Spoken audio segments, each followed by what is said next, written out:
এর আগে বাংলাদেশের দুটি ছবিতে অভিনয় করেছেন কলকাতার নায়িকা দর্শনা বণিক। দীপঙ্কর দীপনের পরিচালনায় অপারেশন সুন্দরবন ছবিটি ২০২২ সালের সেপ্টেম্বর মাসে মুক্তি পায়। তবে ওয়াজেদ আলী সুমন পরিচালিত শাকিব খানের বিপরীতে অন্তরাত্মা ছবিটি এখনও মুক্তি পায়নি। এর মধ্যে বাংলাদেশে আরও একটি ছবিতে কাজ শেষ করলেন এই অভিনেত্রী। ছবির নাম ওমর। এটি আগামী পবিত্র ঈদ উল ফিতরে প্রেক্ষাগৃহে মুক্তি পাবে। জানা গেছে ছবির একটি বিশেষ চরিত্রে দেখা যাবে তাকে। সম্প্রতি শুটিং শেষ করে কলকাতা ফিরে গেছেন দর্শনা।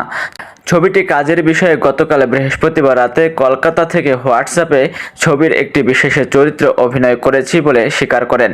তবে এখনই চরিত্রের রহস্য ফাঁস করব না, জানতে হলে প্রেক্ষাগৃহে গিয়ে ছবিটি দেখতে হবে। কিভাবে ছবিটির সঙ্গে যুক্ত হলেন জানতে চাইলে দর্শনা আরও বলেন, ছবির পরিচালক ও প্রযোজনা প্রতিষ্ঠানের সঙ্গে আগে পরিচয় ছিল না। প্রস্তাব পাওয়ার পর জানতে পেরেছি পরিচালক ও প্রযোজনা প্রতিষ্ঠানের কাজ ভালো, ছবিটি যত্ন নিয়ে তৈরি হবে, ভালো সময় মুক্তি পাবে। এছাড়াও পরিচালকের আগের কাজগুলো দেখে ভালো লেগেছে। আমাদের শ্রাবন্তী দিদিও তার ছবিতে কাজ করেছেন। সবকিছু মিলে প্রজেক্টে ভালো লেগেছে, কাজটি করলাম। ছবিতে শরীফুল রাজের বিপরীতে দেখা যাবে দর্শনাকে। রাজের অভিনয় প্রশংসা করে এই ভারতীয় নায়িকা বলেন, রাজ আমার কাছে খুবই ভালো অভিনেতা, স্মার্ট অভিনেতা বলে মনে হয়েছে। কাজের সময় তিনি খুবই মনোযোগী শিল্পী। সহশিল্পীর সঙ্গে দারুণ আন্তরিকতা নিয়ে কাজ করেন তিনি। রাজের সঙ্গে কাজ করতে গিয়ে সেটি টের পেয়েছি। বেশ কয়েক মাস আগে কলকাতার ডায়েরিজ নামে বাংলাদেশের একটি ওয়েব ফিল্মের কাজ শেষ করেছেন দর্শনা। এটি পরিচালনা করেছেন রাশেদ রাহা।